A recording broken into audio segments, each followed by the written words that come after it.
नमस्कार। आज मैं एक नए टॉपिक के साथ उपस्थित हुई हूँ। वेलकम टू माय चैनल अमृतवाणी। बसंत पंचमी को गुरुदेव का आध्यात्मिक जन्मदिन माना जाता है। गुरुदेव का मानना है कि जन्मदिन सबको मनाना चाहिए और ज़रूर मनाना चाहिए। हम बच्चों का जन्मदिन तो बड़ी धूमधाम से मनाते हैं, पर अपना जन्मदिन मनाना भूल जाते हैं। मेरे ख्याल से जन्मदिन मनाने की ज़रूरत बच्चों से ज़्यादा बड़ों को है।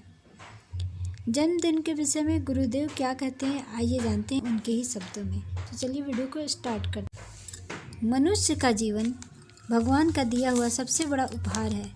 भगवान के खजाने में इससे मूल्यवान वस्तु कोई भी नहीं है, जैसे कि मनुष्य को भगवान के जीवन के रूप में दी गई है।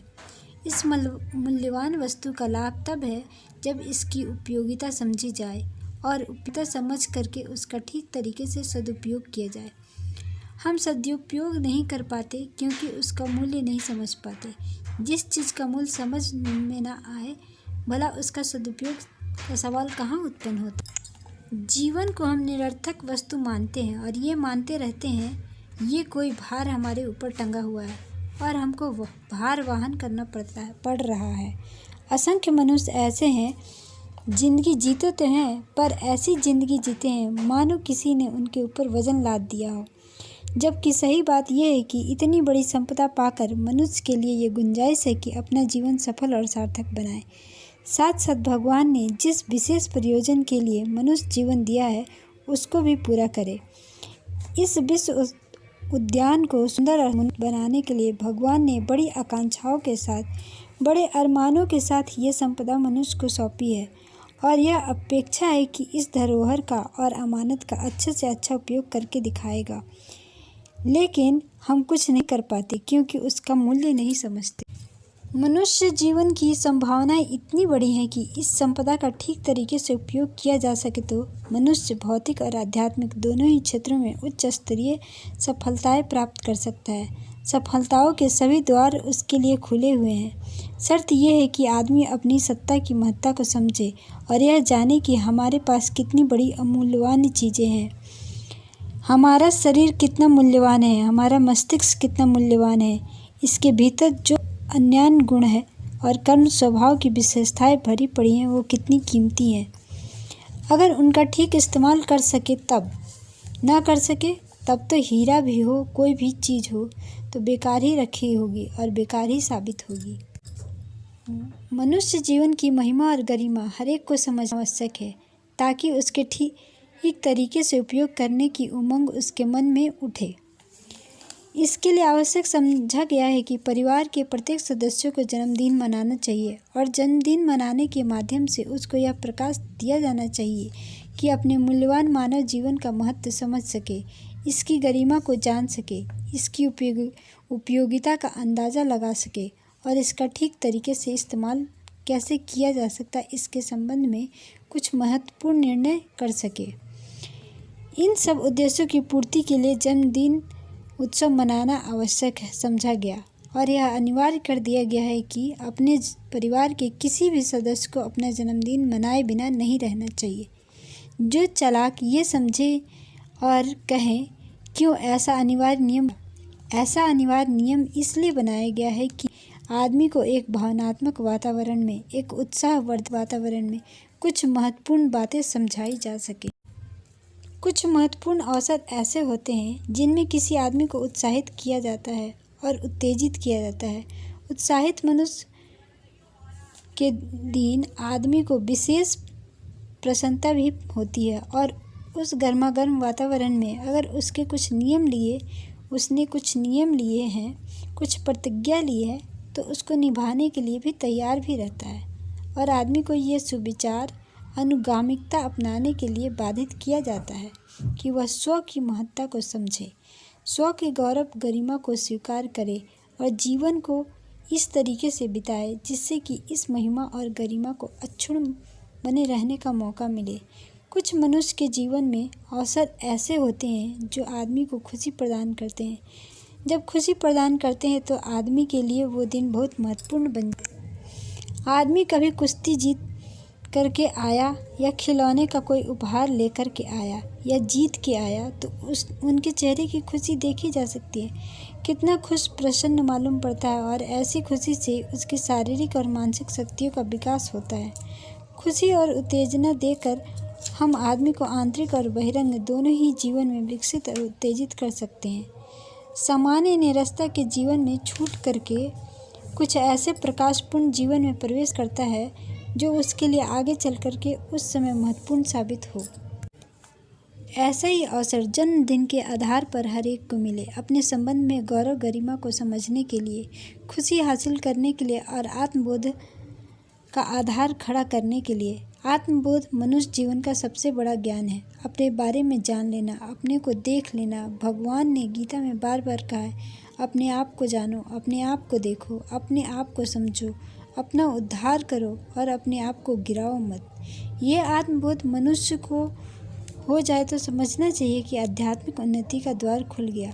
अपने संबंध में गहराई से विचार करने के लिए आत्मबोध का दिन, जन्मदिन का दिन बहुत ही महत्वपूर्ण माना जा सकता है।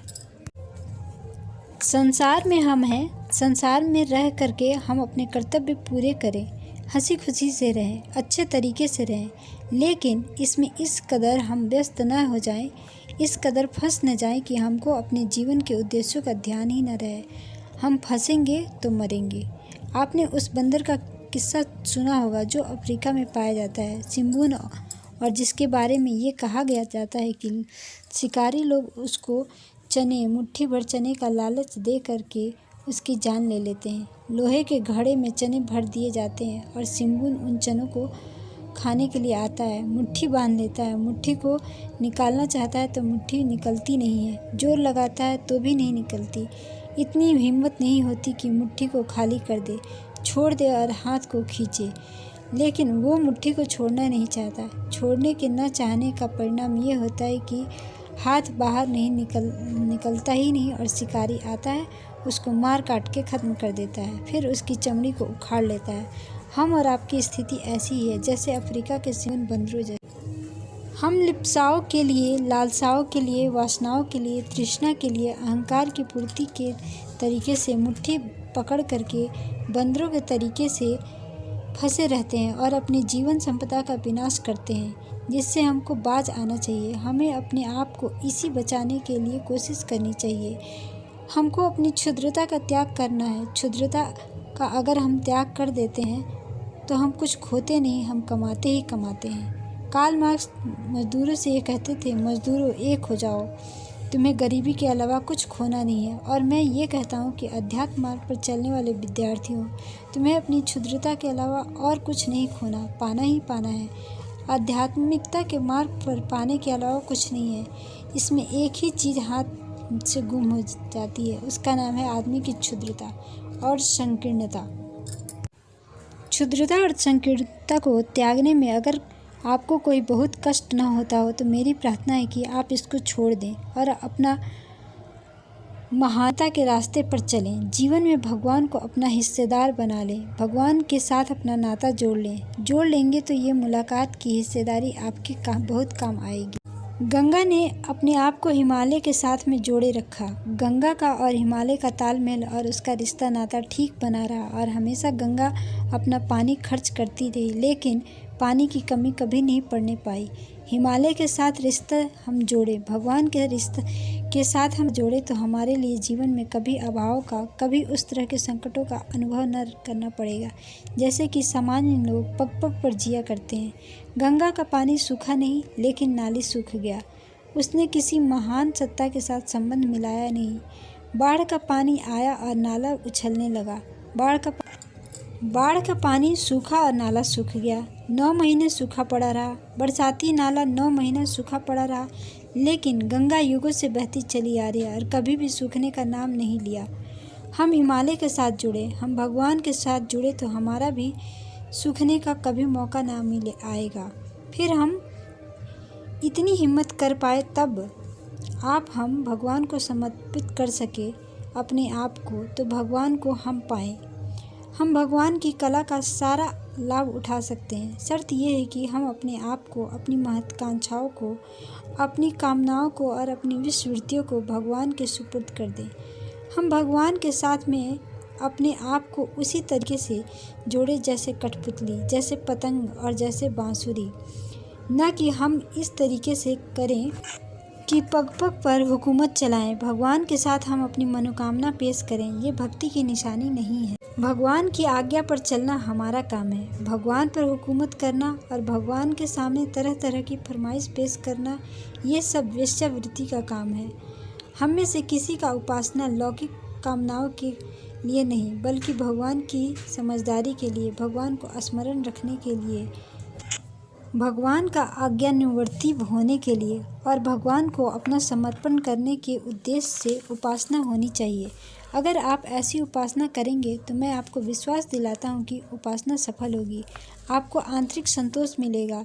न केवल आंतरिक संतोष मिलेगा, पर आपके व्यक्तित्व का विकास होगा और व्यक्तित्व के विकास करने का निश्चित परिणाम ये है कि आदमी भौतिक और आध्यात्मिक दोनों तरह की सफलताएं भरपूर मात्रा में प्राप्त कर सके।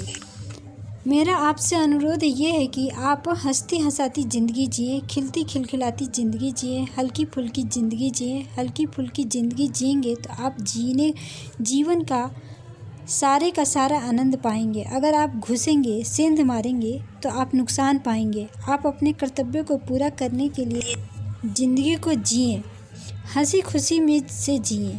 हमें मालिक की ज़िंदगी जीनी चाहिए, मालिक की नहीं। मालिक की ज़िंदगी में बहुत भारीपन है और बहुत कष्ट है। मालिक की ज़िंदगी केवल रखवाली के तरीके से, चौकीदार के तरीके से अगर आप जिएंगे तो हम पाएंगे जो कुछ भी कर लिया हमारा कर्तव्य काफ़ी था। मालिक को चिंता रहती है सफलता मिली कि नहीं मिली। मालिक को इतनी चिंता नहीं रहती है कि अपने कर्तव्यों और अपने फ़र्ज पूरे किए कि नहीं किए। दुनिया में रहें, काम दुनिया में करें, पर अपना मन भगवान में रखें, अर्थात उच्च उद्देश्यों और उच्च आदर्शों के साथ जोड़ कर रखें। हम दुनिया में डूबे नहीं, हम खिलाड़ी के तरीके से जिए। हार जीत के बारे में बहुत चिंता ना करें, हम अभिनेता के तरीके से जिए। हम अपना पाठ प्ले ठीक तरीके से किया कि नहीं, हमारे लिए इतना ही संतोष बहुत है। ठीक है, परिणाम नहीं मिला तो हम क्या कर सकते हैं। बहुत सी बातें परिस्थितियों पर निर्भर करती हैं। परिस्थितियाँ हमारे अनुकूल नहीं रही तो हम क्या कर सकते थे। कर्तव्य हमने अपना पूरा किया, बहुत है, हमारे लिए बहुत है। इसी दृष्टि से आप जिएंगे तो आपकी खुशी को कोई छीन नहीं सकता और आपको इस बात परवाह नहीं होगी कि जब कभी सफलता मिले, जब आपको प्रसन्नता हो। 24 घंटे आप खुशी से जीवन जी सकते हैं। जीवन की सार्थकता और सफलता का यही तरीका। आज के लिए बस इतना ही, मिलते हैं नेक्स्ट एपिसोड में। धन्यवाद। वीडियो को लाइक करें, शेयर करें। चैनल पे पहली बार आए हों तो सब्सक्राइब करें। वीडियो पूरा देखने के लिए आपका बहुत बहुत धन्यवाद। आपका दिन शुभ हो।